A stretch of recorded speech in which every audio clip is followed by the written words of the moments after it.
sallallahu alaihi wasallam, sallallahu ala Muhammad, sallallahu alaihi wasallam,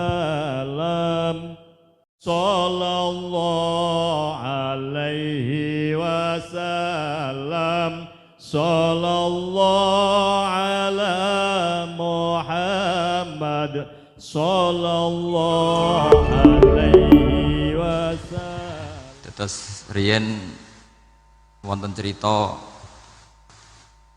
udan niku rahmat. Jadi nak sampean melayu saking udan berarti melayu saking napa? Rahmat.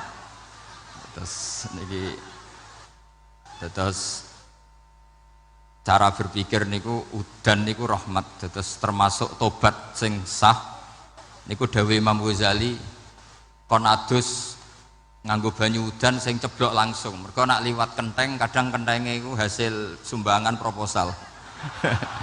Terus pun sing langsung mawon, sing liwat plastik pun mboten mandi niku. Mboten mandi niku sing niku mak usama niku.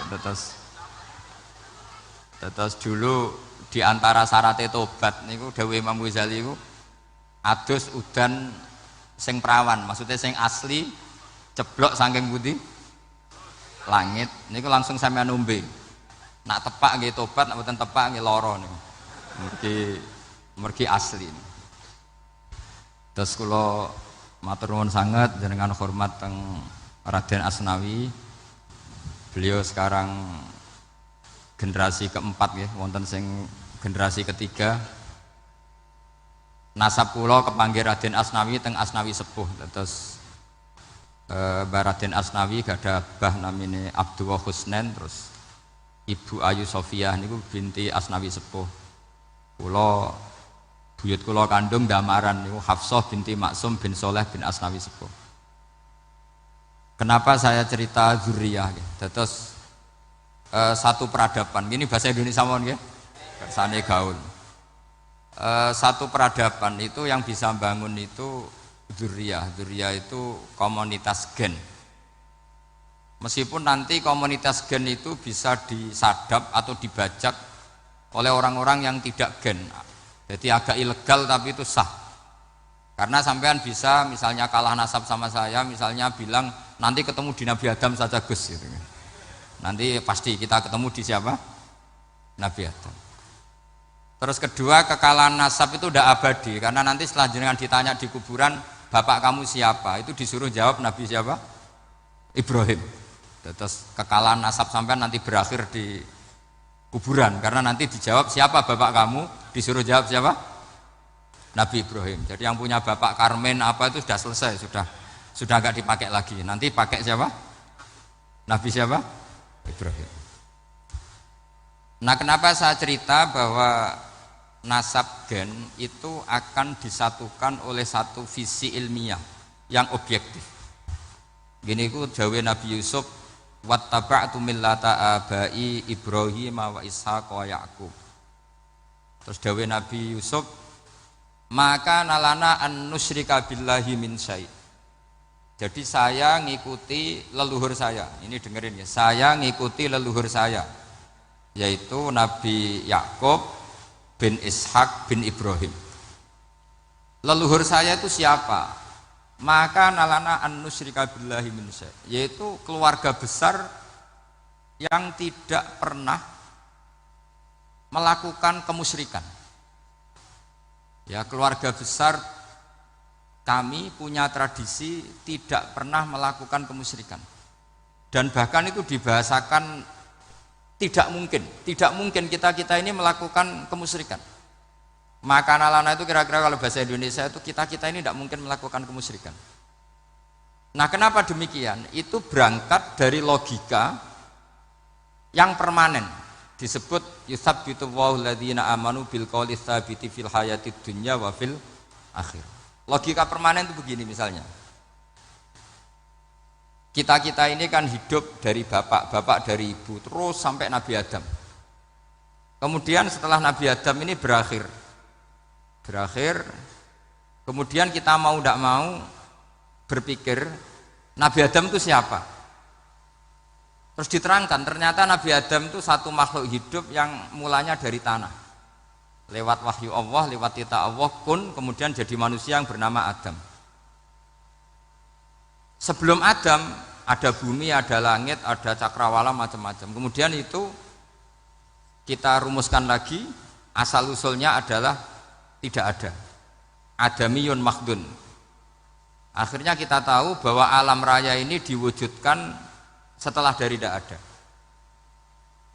Nah tentu terus kita berpikir, dari tidak ada menjadi ada itu pasti penyebabnya adalah sesuatu yang ada. Nah yang ada itu disebut wajibil wujud. Karena wajibil wujud ini wujud sendiri, nggak ada saingannya. Karena Allahu wala syai'amahu, Allah ada dan tidak ada pesaingnya. Maka kita ini berpikir nggak mungkin ada kekuatan manapun yang menyamai Allah, sehingga nggak ada Yesus mungkin menyamai Allah, nggak ada Fir'aun, nggak ada Lata, nggak ada Uzza. Makanya disebut maka nalana an nusyrika billahi min syai'. Kita ini tidak mungkin melakukan kemusyrikan. Sama nggak usah tanya saya, Gus, tapi orang menjadi musyrik itu kan mungkin. Jawabannya itu tetap nggak mungkin. Kemusyrikan itu satu teori yang nggak mungkin. Tapi kalau orang musyrik itu mungkin.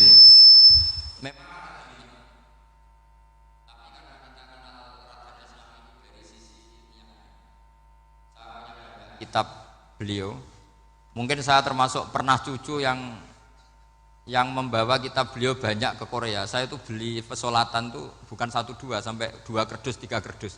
Itu mulai dulu, mulai saya ngiai sampai sekarang tak bawa ke Sragen, ke Solo 3, termasuk tak bawa ke Korea. Jadi mungkin ya ini GR saya ngaji di sini itu barokahnya jualan pesolatan.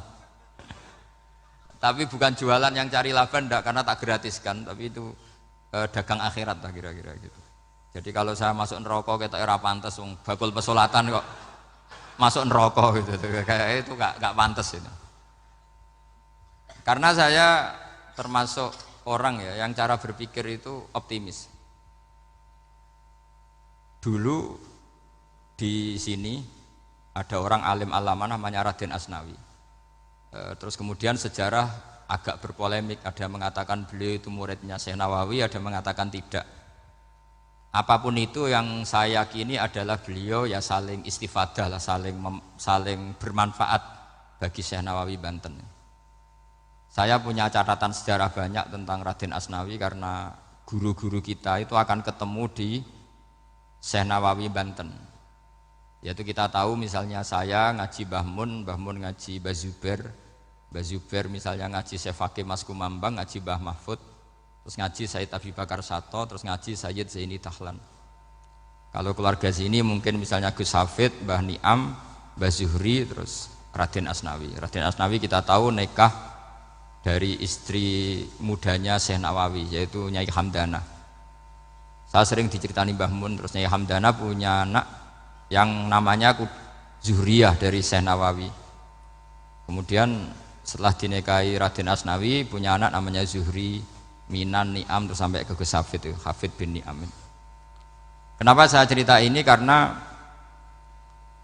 kealiman itu adalah sesuatu yang dibanggakan Allah. Imam Amudi itu ulama ahli matematika. Jadi ada ulama itu ahli matematika. Dia nggak pernah ngajarkan pesolatan, zakat, sholat, tapi dia ngajar matematika. Kemudian dari matematika itu beliau menjadi ahli tauhid. Sehingga nanti Mungkar Nakir itu nggak akan tanya dia marabbuka wa manabuka, karena dia punya rencana. Yang ngajar tauhid itu saya, kata. Jadi kalau dia akan mengatakan marabbuka, pangeran kamu itu siapa? Malaikat malah dilawan. Kamu pernah ngajar tauhid? Saya ini guru tauhid. Singkat cerita, saking keramatnya Imam Amudi, kata Allah, ya Amudi, presentasikan ilmu tauhid yang lewat jalur matematika ke semua malaikat saya. Semua malaikat saya tahu cara berpikir matematis. Karena malaikat itu imannya itu iman mauhibah, karena dia malaikat, ya iman karena tahu neraka, tahu surga, terus dia iman. Kalau kita enggak, kita iman tuh pakai logika, jadi lebih keren. Loh betul. Malaikat itu ketika bangga, ya Allah, apa ada orang yang imannya di atas kita? Jawabnya Allah ada. Siapa? Ya orang-orang kudus, kata Allah. Kira-kira gitu. Kenapa? Ya betul. Karena kamu iman saya itu wajar, kamu tahu saya. Tapi mereka nggak tahu saya tapi iman. Kenapa bisa iman ya Allah? Karena mereka punya logika, punya akal. Akhirnya Imam Amudi disuruh sama Allah presentasikan logika tauhid kamu lewat jalur matematika. Malaikat disuruh dengerin semua. Isma'u ya malaikati, ini mimpinya wali.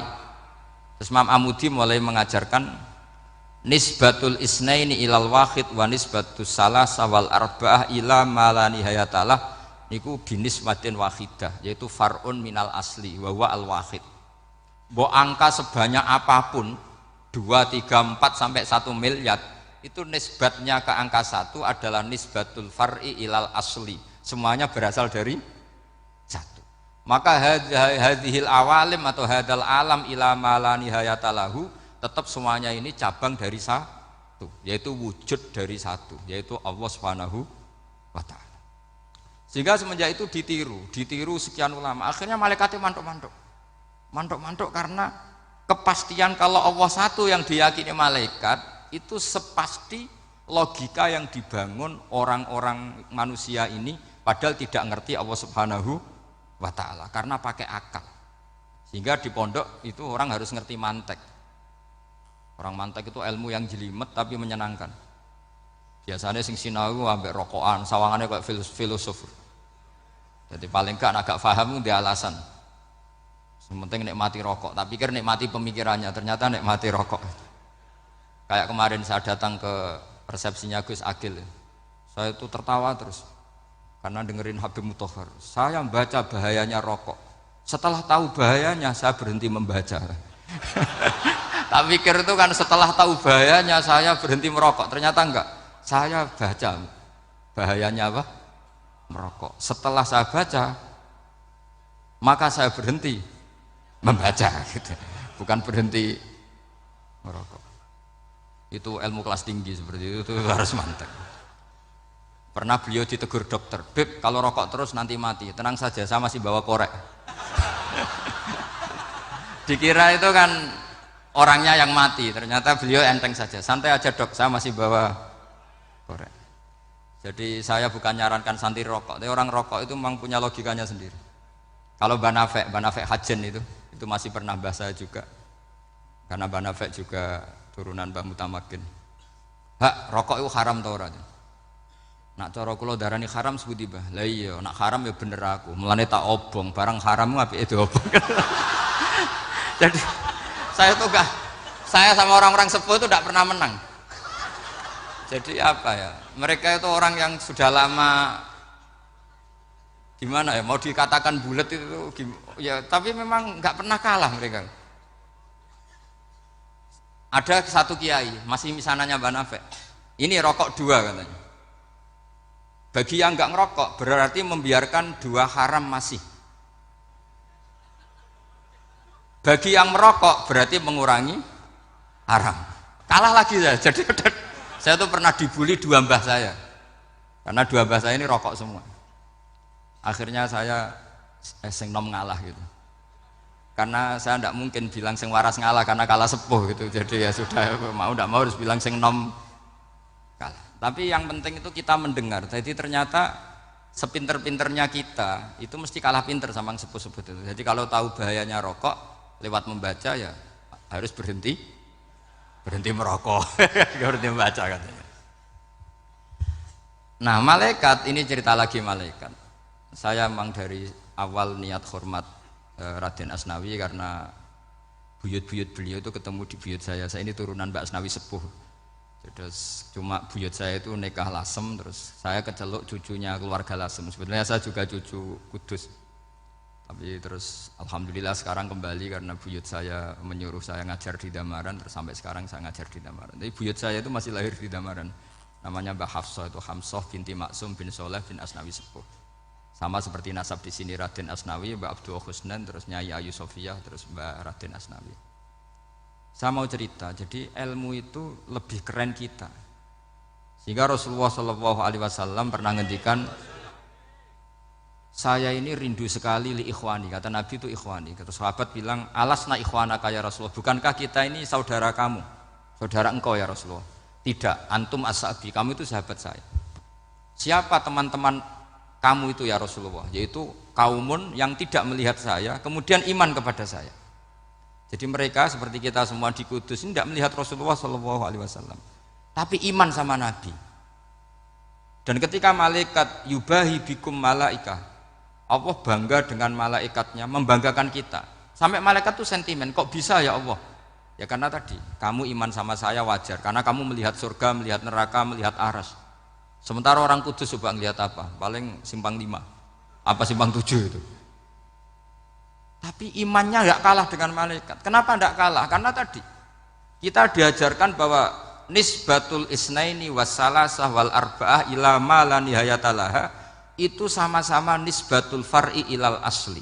Tetap yang asli adalah angka 1. Jadi nggak mungkin aslu hadhil asya nggak dari Allah itu, nggak mungkin. Tetap dari zat yang satu. Kemudian tentu ini bukan nisbatul walad ilal walid, anak ke bapak tentu enggak, tapi nisbatul khaliq sama makhluk. Tapi apapun itu pasti satu. Sehingga Imam Amudi akhirnya masuk surga lewat jalur itu, tidak usah lewat pertanyaan man rabbuka wa man nuka. Kelasnya disuruh ngajar malaikat. Saya punya rencana jadi pengajar malaikat nanti itu kan. Jadi orang-orang Kudus yang dapat barokahnya Raden Asnawi nanti jangan mau kalau ditanya man rabbuka wa man nuka. Kelasnya itu harus apa? Jadi gurunya malaikat. Karena bapak kita Nabi Adam itu keren. Nabi Adam itu adalah orang yang disuruh Allah dipresentasikan, dibanggakan Allah di depan para malaikat. Ketika ada malaikat yang agak hasut, tapi itu tidak malaikat papan atas, malaikat yang kebanyakan. Itu kan agak gak terima Nabi Adam jadi apa? Khalifah. Sampai malaikat ini usul ataj'alu fiha may yufsidu fiha wasfikut. Makanya kalau saya protes sama malaikat itu malaikat yang ini, bukan Jibril sama Israel. Kalau protes Israel bahaya. Bisa dihabisin. Saya pernah ditanya seorang kiai, Gus jenengan gojlok malaikat kok berani? Ya karena malaikat yang jenis ini pernah gojlok Nabi siapa? Adam. Enggak percaya kalau Nabi Adam itu layak mimpin, sampai protes ataj'alu fiha may yufsidu fiha wasfikut dima. Tapi apa yang terjadi? Allah mengajarkan satu ilmu di Nabi Adam, kemudian disuruh meresentasikan. Qala ya Adamu ambihum bi asma'ihim. Adam, coba kamu presentasikan ilmu kamu. Setelah Nabi Adam fasih mempresentasikan ilmu, kata Allah, kamu bisa enggak sepinter Nabi Adam? Enggak bisa ya Allah. Makanya sudah saya bilang ini alamu malah. Saya lebih tahu siapa yang layak mimpin. Jadi layak mimpin itu pertama harus kuwatul ilm, ilmunya itu harus kuat.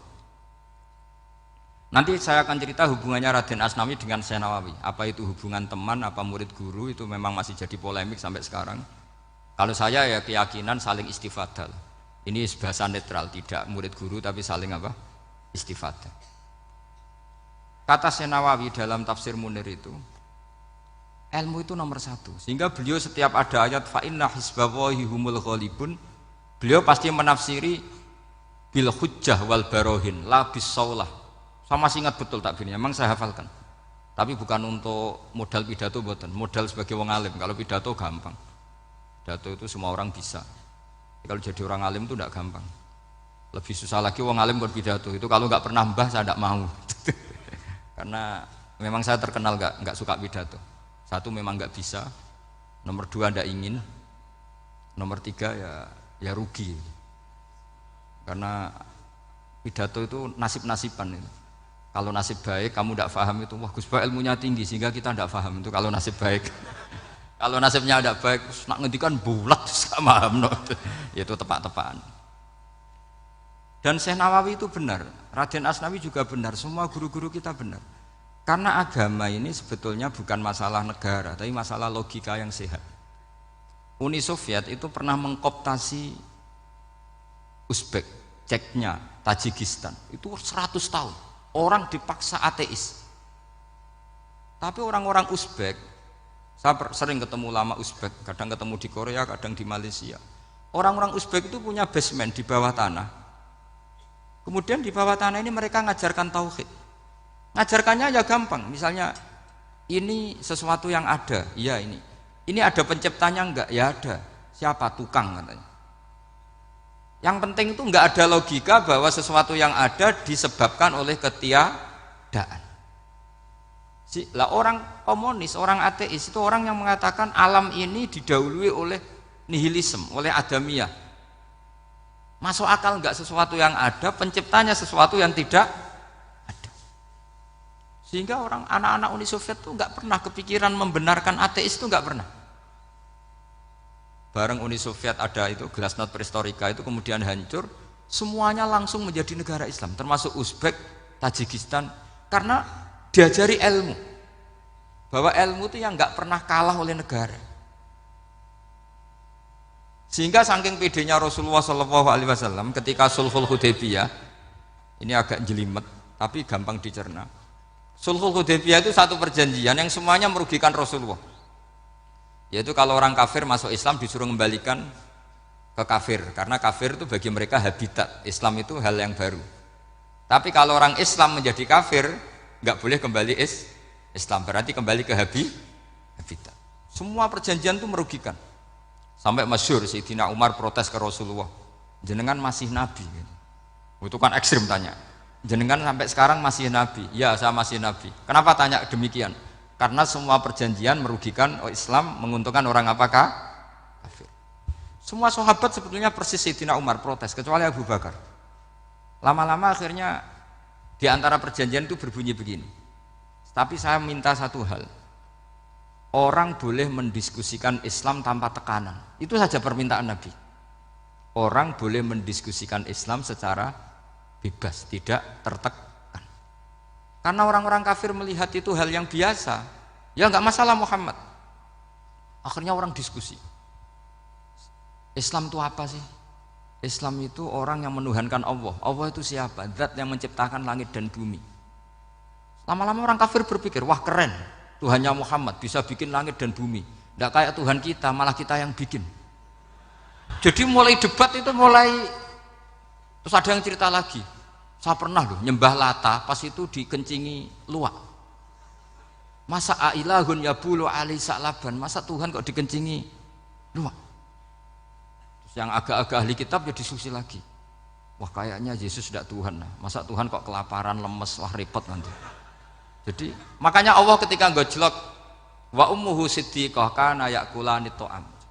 Mal masihu ibnu Maryam illa rasul qad khalas min qablihir rusul wa ummuhu siddiqah kana yakulani.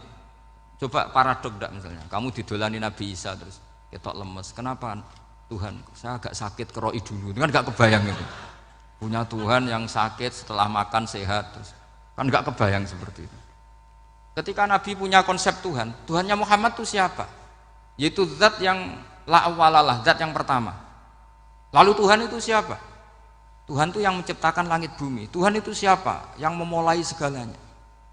Lama-lama mereka berpikir, wah kalau gitu yang benar itu Islam. Maka kata Imam Zuhri, Syihabuddin Az-Zuhri, famaka nafathun fil islami a'zoma min sulhil Hudaybiyah. Innamaka nasu yatafaduluna fil hadis wal munaza'ah. Semua teks riwayat itu ada kata wal munaza'ah. Orang bebas ngomong dan berdebat. Munaza'ah itu berdebat. Terus akhirnya falam yatakallam ahadun bil islami yaqilu syai'an illa dakhala fihi. Kemudian setelah berdebat dan mereka tahu Islam, pasti akhirnya masuk Islam. Dan itu yang sekarang terjadi di dunia. Makanya saya pernah ditanya seorang profesor, Gus, kalau di Jogja ada sekolah perbandingan agama, menurut Anda gimana? Asal itu tentang agama enggak apa-apa. Tapi kalau yang dibandingkan umat Islam itu jangan. Karena nanti kalau di Indonesia kira-kira yang copet itu ditanya agamanya juga Islam, yang koruptor juga Islam. Jadi kalau yang dikaji Islamnya enggak apa-apa, tapi orangnya jangan kata saya. Karena yang bulat ya banyak, yang enggak sholat ya banyak. Tapi kalau Islamnya saja, misalnya adu konsep tentang Tuhan. Masyhur kita mungkin banyak yang melihat itu debatnya Stanley Fischer sama Ahmad Didat itu. Tuhan kamu siapa ini itu sama Didat cerita Tuhan saya itu lam yalid walam yulad walam yakul lahu kufuwan. Itu spontan ada seorang mahasiswi bilang, sepertinya Tuhan Anda lebih menarik. Karena Tuhan Anda yang menciptakan langit bumi, yang Tuhan ini kok lahirnya sudah di bumi, masa lahir-lahir langsung jadi Tuhan. Jadi akhirnya falam yatakallam ahadun bil Islam yaqilu syai'an illa dakhala fihi. Sehingga agama ini apa? Agama itu adalah kalimat tauhid. Kalimat itu apa? Logika yang terbangun. Nah, ketika logika itu terbangun maka disebut yusabbitu wahul ladzina amanu bil qaulis tsabit fil hayatid dunya wa fil akhirah. Allah itu akan menetapkan satu kaul, satu presentasi ilmiah atau satu kesimpulan ilmiah. Yang kesimpulan itu nyata benarnya. Dan ini akan nyata terus baik di kehidupan dunia maupun kehidupan apa? Akhirat. Seperti Allah sebagai Tuhan. Itu akan nyata terus. Di dunia Allah ya Tuhan, nanti di akhirat juga Tuhan. Tapi Tuhan selain Allah, maka menjadi Tuhan ini nunggu ada yang menuhankan. Misalnya Fir'aun, itu jadi Tuhan karena ada yang menuhankan. Sekali dia mati, dia sudah aset wisata, bukan Tuhan lagi. Makanya gejolokannya orang ulama Arab, kalau ketemu ulama Mesir, kalau gejolokan itu lucu. Orang Arab, ada Abu Jahal, Abu Lahab, penggaweane ngusir Nabi gitu. Itu gejolokannya ulama Mesir. Kata ulama Arab, kamu gayanya benci Fir'aun, tapi rizki kamu dari wisata melihat Fir'aun. Itu gejolokannya ulama Arab sama ulama Mesir. Sehingga agama ini mengajarkan apa? Satu kalimat. Makanya kamu harus belajar mantek. Dulu Raden Asnawi ya pengajar mantek. Dulu buyut saya di sini Mbah Fauzan, abahnya Mbah Pah itu, mbahnya itu juga pengajar mantek. Karena di antara yang diceritakan Allah itu wa ja'alaha kalimatam baqiyatan fi aqibih. Tugas utama Nabi Ibrahim adalah menjadikan satu logika. Kalimah itu logika. Itu menjadi logika yang abadi. Baqiyah itu abadi. Fi aqibih, di anak turunnya Nabi Ibrahim. Misalnya begini, saya beri contoh ya. Misalnya saya mengatakan teh ini hitam, itu menjadi kalimah karena diucapkan, tapi tidak menunjuk hakikat karena tehnya berwarna apa? Kuning. Sehingga Quran kalau menyalahkan orang kafir itu ngendikane kaburas kalimatan takhruju min afwahihim. Omongannya orang kafir itu menjadi kalimat karena diucapkan dari mulutnya. Kenapa menjadi kalimat? Karena diucapkan tapi tidak menunjuk hakikat. Seperti orang mengatakan 2 ditambah 2 itu 10, itu kalimat, tapi kalimat yang salah karena tidak menunjuk hakikat. Seperti orang kafir mengatakan Tuhan itu 3, itu kalimat karena diucapkan tapi tidak menunjuk hakikat. Tapi ketika seseorang mengatakan Allah itu Tuhan, Tuhan itu satu, itu disebut kalimatu haqqin 'alaiha nahya wa 'alaiha namut. Temriki tahlilane wa 'alaiha napa wa biha? Wa 'alaiha napa wa biha? Waliha ya, ada yang tahlilan wabiyah, itu nggak tahu sanatnya dari mana, pokoknya ada yang waliha, ada yang biha. Kenapa dikatakan kalimat tauhid? Karena kalimat yang dari kesimpulan berpikir. Dan agama ini dibawa Nabi Ibrahim itu untuk membawa kalimat tauhid. Ciri utama kalimat tadi, kamu yakin seyakin-yakinnya bahwa nisbatul snaini wassalasah wal arba'ah ila ma la nihayatalaha itu kanis batisnain ilal wahid, yaitu semuanya far'un minal asli, aslinya adalah wahid. Sehingga di kitab, saya pernah ngaji Mbah Mun, namanya kitab Al-Husunul Hamidiyah, itu dikarang oleh ulama-ulama sekarang, itu diajarkan di MGS, ini mbah-mbahnya Gus Akil pendirinya madrasah MGS, itu ada gambarnya di situ. Di situ ada gambar piramida, ada gambar hewan, ada gambar pohon. Kata yang ngarang, gambar sedetail ini, sejelimet ini dimulai dari nuktah wahidah, tetap dimulai dari satu titik, dan ini disebut nuktatil wujud. Jadi mbok orang kudus sebanyak ini tetap dimulai dari satu orang, yaitu Adam. Adam dimulai dari ketiadaan. Lalu siapa al-mujid? Pewujudnya siapa? Hanya Allah Subhanahu wa ta'ala. Sehingga ulama-ulama termasuk Syekh Nawawi itu paling suka ngendikan semua makna Quran dikumpulkan di Fatihah, Fatihah dikumpulkan di Bismillah, Bismillah dikumpulkan di ba, karena di ba itu ada titik nukdotil wujud, yaitu disingkat bi kana makana wa bi yakunu ma yakun. Karena saya, kata Allah, semuanya akan ada, dan karena saya yang enggak ada, semuanya suatu saat ada. Disebut nukdotil wujud. Nah, kita meyakini kalau Allah satu itu seyakin-yakinnya, karena enggak mungkin angka enggak dimulai dari angka satu. Begitu juga gambar seapapun julumete. Misalnya sampean gambar zaman saya kecil, gambar paling favorit itu apa? Kambing bertarung. Itu gambarnya kan susah. Daripada gambar kambing bertarung susah terus dibikin kotak saja, tembok. Kalau tanya gurunya, gambarnya mana? Di belakang tembok Bu ini. Itu dulu saya diwarai anak-anak nakal. Jadi semua satu gambar itu disuruh gambar harimau, yang satu disuruh gambar kambing bentrok, yang satu disuruh gambar matahari, semuanya kotak semua. Ini itu Bu, gambarnya di belakang apa? Tembok. Maka nggak kelihatan kata. Jadi gurunya kalah cerdas. Yang guru itu sebenarnya nggak pernah menang, karena murid itu lebih pinter. Itu teman saya dulu kalau ngaji itu kalau tes itu ngerpek baca, gurunya marah, kamu tes kok baca? Enggak, ini enggak ngerpek Bu, ini belajar di kelas. Katanya belajar kapan saja di mana saja. Acuh. Jadi apa ya, orang itu kadang yang salah itu lebih masuk akal kadang-kadang ini. Saya teruskan ya supaya ini dapat barokahnya Raden apa? Asnani. Saya mohon sekali ya, kalimatul haqqin itu harus kamu jaga. Caranya jaga ya tadi.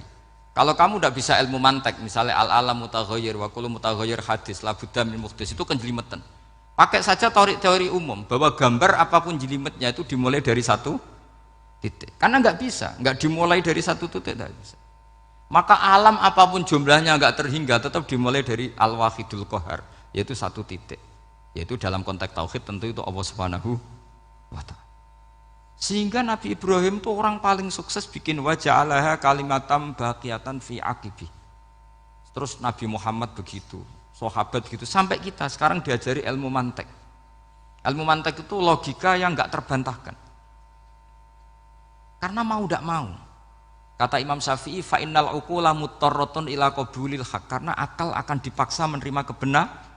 Dan itu yang terjadi di Uni Soviet. Dikooptasi 100 tahun untuk berfaham ateis, dilawan oleh ilmu, tetap menanamkan ilmu tauhid, ilmu mantek. Ketika Uni Soviet secara politik runtuh, semuanya menjadi muslim, termasuk negara-negara yang dulu dikooptasi.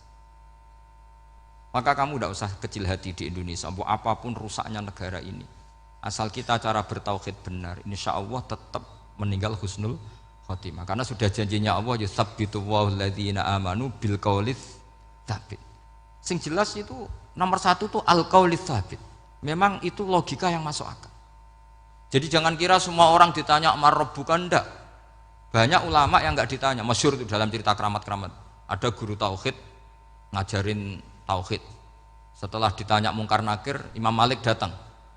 Kamu nanya ini, man rabbuka man nabiyuka, kamu tahu ini guru Umul Barohin yang tukang ngaji tauhid.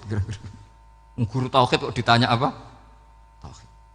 Malaikatnya enggak jadi tanya. Dan saya percaya cerita-cerita seperti itu karena secara umum itu ala inna auliya Allahi la khaufun alaihim walahum yahzanun lahumul busyra fil hayatid dunya wa fil akhirah. Artinya kalau wali itu kok ditanya mungkar nakir berarti ngalami ketakutan. Karena di situ kan digambarkan mungkar nakir itu sewangar, bawa godam.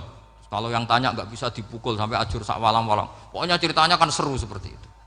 Berarti kalau betul begitu terus ayat la khaufun alaihim walahum yahzanun kayak apa? Makanya dalam kitab Nashihul Ibad itu ada cerita ini. Sampean boleh nggak sependapat dengan saya, tapi semoga nasib sampean nanti digebuki malaikat. Karena orang itu akan mengalami seperti yang dirasakan.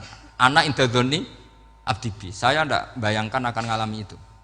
Makanya saya ini ngajar tauhid terus. Paling tidak kalau ditanya marabbuka manabuka, sampean tahu profesi saya ini pengajar tauhid. Dan biji saya 9. Dulu saya di MGS, kalau ada teman bijinya tauhid kok 4, terus gak ahli swarga, tauhidnya jeblok. Dari kalau bijinya 4 terus gak ahli swarga, tauhidnya apa? Jeblok. Tapi yang bijinya 9, ahli swarga, tauhidnya itu saya dulu bijinya 9. Terus 9 terus sampai tamat. Karena nggak ada biji 10. Karena kalau 10 itu kan terlalu sempurna, nggak baik lah manusia kok sempurna gitu. Jadi sudah 9 aja kan gitu. Tapi sebetulnya pantasnya ya dapat 10. Mergo saake, mergo tenan enggak tahu saya. Di Nashihul Ibad itu ada cerita gini dan saya percaya itu. Di sarahnya itu.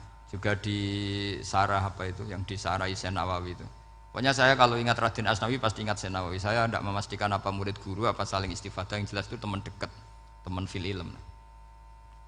Sayyidina Ali itu pernah minta kasaf sama Allah. Saya percaya tidak semua orang ngalami marabbuka ditanya itu.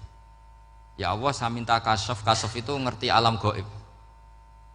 ingin tahu Umar. Jadi diam-diam Sayyidina Ali itu ya mangkal sama Sayyidina. Wong kok kerase ngono.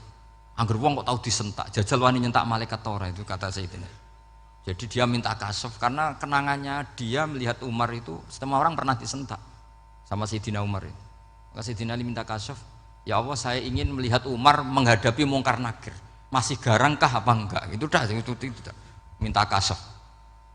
Pas kasaf beliau bangun dari kubur duduk.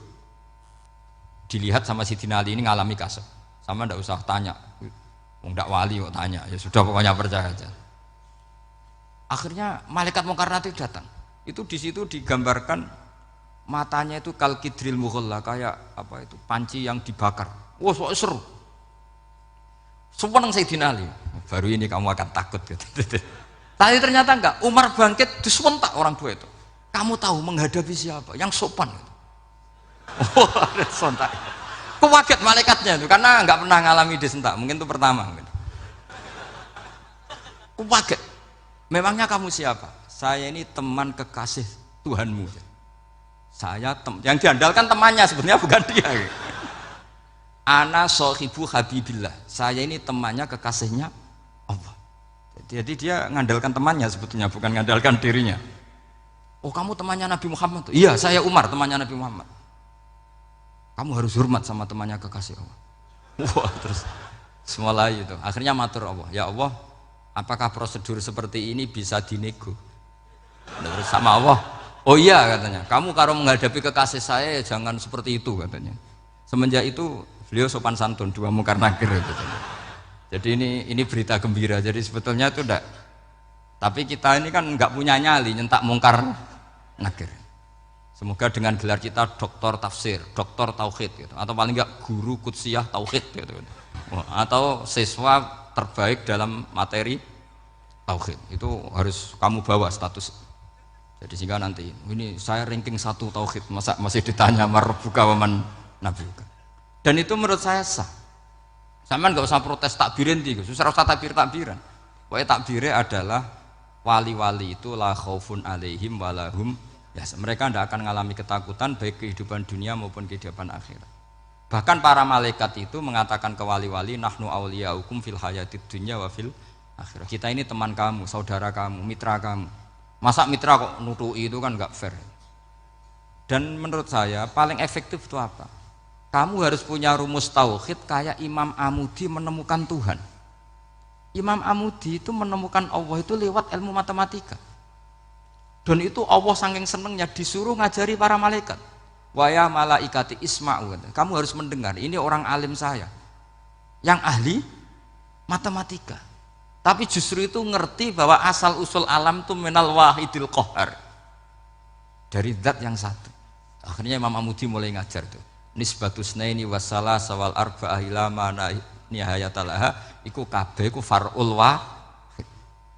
Akhirnya malaikat mantuk-mantuk. Nah, iman seperti itu akan setingkat keyakinannya dan keakurasiannya sama dengan imannya para malaikat. Makanya Nabi ngendikan tu baliman amanabi walam yaroni. Sebagian riwayat disebut sab amarot. Nabi ngendikan sampai 7 kali. Benar-benar keren orang yang tidak melihat saya kemudian iman kepada apa yang bisa menemukan itu? Hanya akal. Misalnya contoh paling gampang ya yang dialami para ulama. Ya saya ulang lagi yang dialami para ulama. Ketika menemukan ilmu ya yang menjadikan mereka mahabbah Rasulullah sallallahu alaihi wasallam. Nabi itu paling suka itu sholat. Nabi itu paling senang sama sholat. Wa qurratu aini fi sholat. Terus beliau ngendikan as-sholatu imaduddin. Terus beliau kalau muji sholat itu sundul langit. Sampai beliau kalau banyak masalah itu bilang ke Bilal, arifna ya Bilal, saya kasih istirahat. Itu maknanya mau sholat. Semuanya sholat. Pertanyaannya adalah, apakah mungkin seorang raja yang ambisi jadi raja, kemudian yang dikampanyakan adalah orang supaya sholat? Tentu kalau Nabi seorang raja, beliau akan kampanye gimana? Narik upeti kayak apa, narik pajak kayak apa, biar Nabi kaya. Enggak. Nabi itu paling tersiksa kalau orang tidak sholat, tersiksa kalau orang tidak sujud. Loh, kalau beliau seorang raja, ngapain mempopulerkan sholat? Maka makna sholat imaduddin adalah sholat itu tiang agama. Maknanya tiang agama, kamu akan tahu betul kalau dia seorang nabi. Karena apa? Yang diajarkan adalah sholat. Lu coba untungnya apa bagi Nabi Muhammad ketika umat Islam sholat? Kan tidak ada untungnya sama sekali. Justru itu kelihatan kalau dakwah beliau itu dakwatul haq, mengajak kebenaran. Lho wong kok kampanyane kon sholat, mestinya nak kepengen sugih kan kon bayar pajak, upeti. Tapi enggak, Nabi itu ngajarkan apa? Orang supaya sholat. Dan ini diimplementasikan sama Raden Asnawi, beliau ngarang pesolatan. Orang sealim itu yang dikarang pesolatan. Makanya saya itu kagum.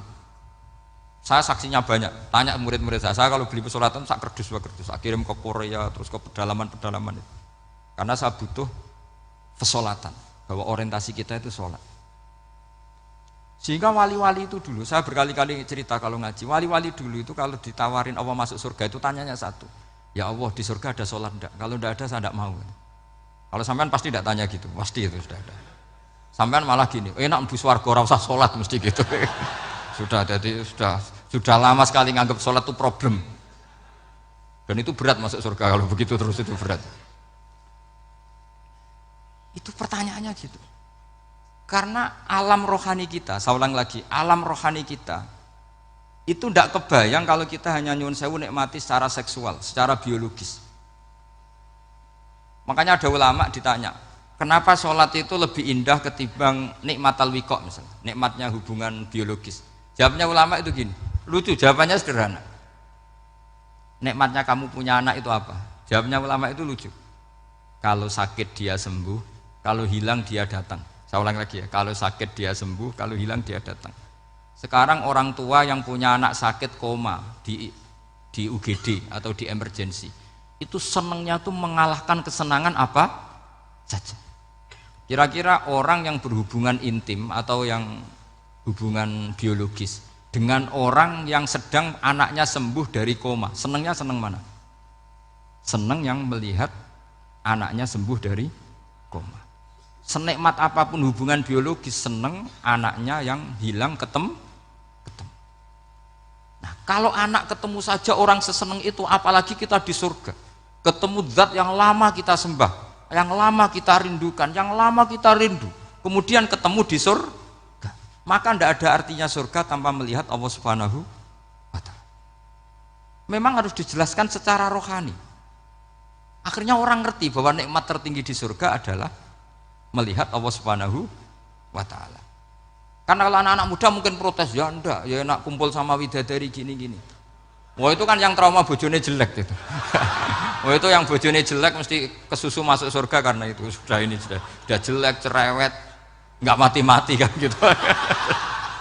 Terus dia ingin masuk surga mesti niate welek, mesti pikiran pertama itu kumpul widadari. Tapi ada ulama yang bikin analogi tadi, misalnya istri kamu cantik, kemudian anak kamu sakit, koma. Hubungan dengan istri sama dengar berita anak kamu sembuh, seneng mana? Seneng anak sembuh. Sama anak yang hilang, seneng mana? Anak yang hilang ketemu. Maka terus ulama bisa menjelaskan itu. Kalau orang ketemu anaknya seseneng itu, apalagi ini ketemu Tuhannya yang bertahun-tahun disembah, kemudian tidak pernah melihat. Di surga itu nanti kita melihat Allah Subhanahu. Makanya Allah begitu bangganya mempromosikan surga. Surga itu apa? Surga itu wujuhu yauma idzin nadhirah ila rabbiha nadhirah, yaitu wajah-wajah berseri-seri dan melihat Allah. Itu tanpa dijelaskan seperti ini Anda akan janggal, enaknya di mana? Tapi setelah dijelaskan detail gini oleh ulama, maka kita akan tahu an-ni'matul uzma sing enggak ada perbandingannya adalah nikmat masuk apa?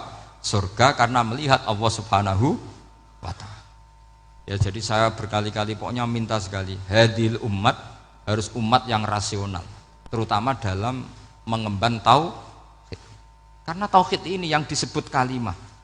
Sampai Allah mengistilahkan kepada Nabi Ibrahim itu wa ja'alaha kalimatam baqiyatan fi aqibih. Kalimat tauhid adalah kalimat yang akan abadi di anak cucunya Nabi Ibrahim. Baik anak cucu yang karena gen mau anak cucu yang karena sebab, yaitu santri dengan kiai. Dan itu caranya gimana? Umat Islam jangan berhenti belajar mantek. Makanya di MGS, di Qudsiyah, di TBS semua pondok pasti ngajarkan mantek, di Bendan, ilmu logika. Itu tadi, kalau kamu tidak bisa menemukan tauhid dengan cara tadi, dengan cara al-alam mutaghayyir wa kullu mutaghayyir hadis la budda min bukhtis, Paling tidak pakai ilmu yang dilakukan Rasulullah SAW. Yaitu masyhur itu. Saya sering cerita di mana-mana. Ada orang namanya Jubair bin Mut'im, Muhammad bin Jubair bin Mut'im. Itu dulu dia kafir. Dia orang pinter sampai dipasrai jadi negosiator untuk mengurus tawanan perang Badar yang ditawan Rasulullah SAW. Ketika datang di Madinah, delalah pas maghrib, Nabi baca wattur wa kitabim mastur. Di antara ayat yang dibaca Nabi itu am khuliqu min ghairi syai'in. Masa manusia sebanyak ini kemudian mereka diciptakan oleh ketiadaan. Min ghairi syai'in itu oleh ketiadaan.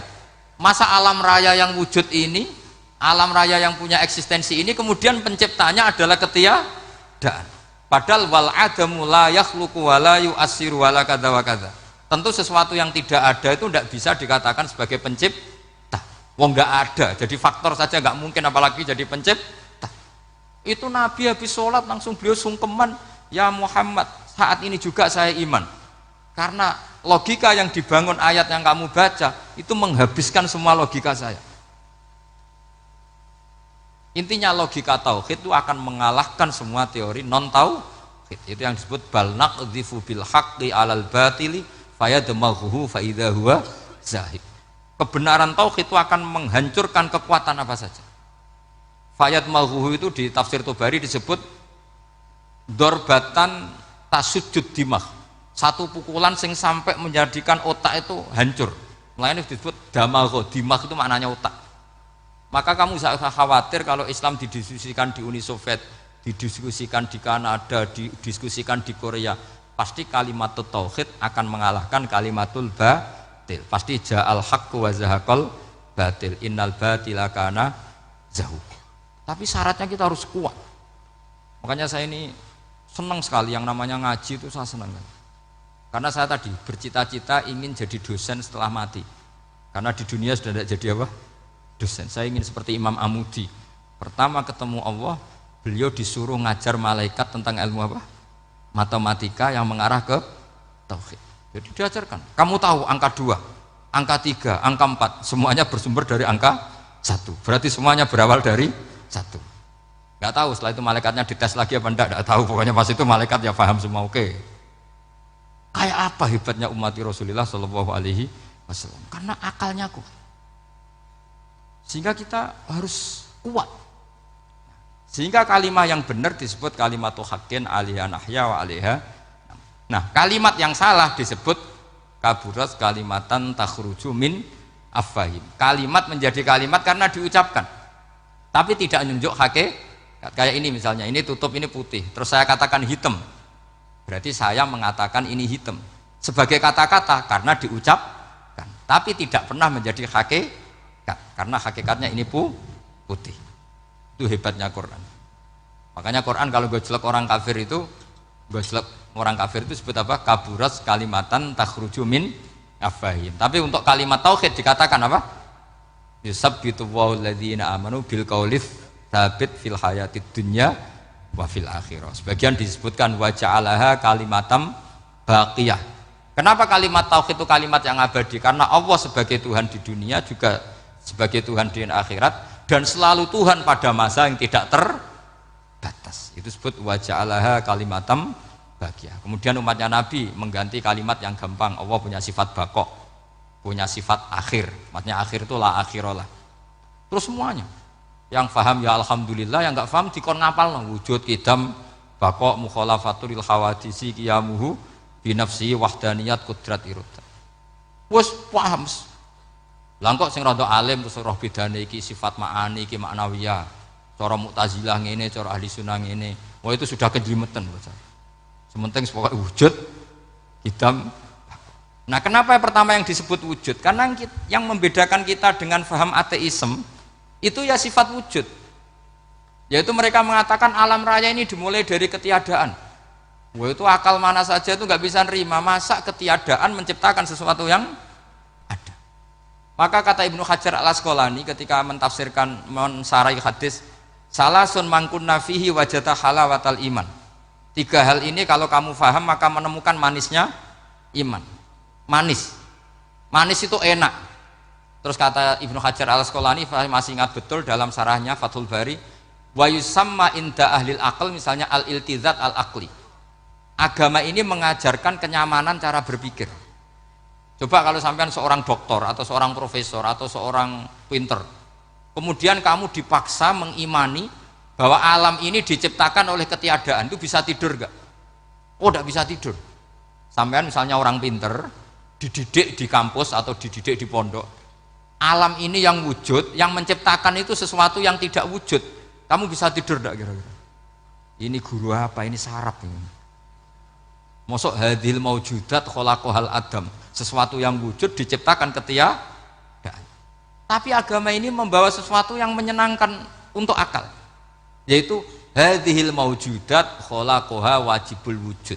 Maujudat yang wujud ini diciptakan super maujud, yaitu oleh bahasa pondok disebut wajibul wujud. Kan terus seneng, wajar dong kalau sesuatu yang ada diciptakan oleh yang ada. Nah tentu ada pencipta, terus ada super, disebut wajibul wujud. Kan terus enak.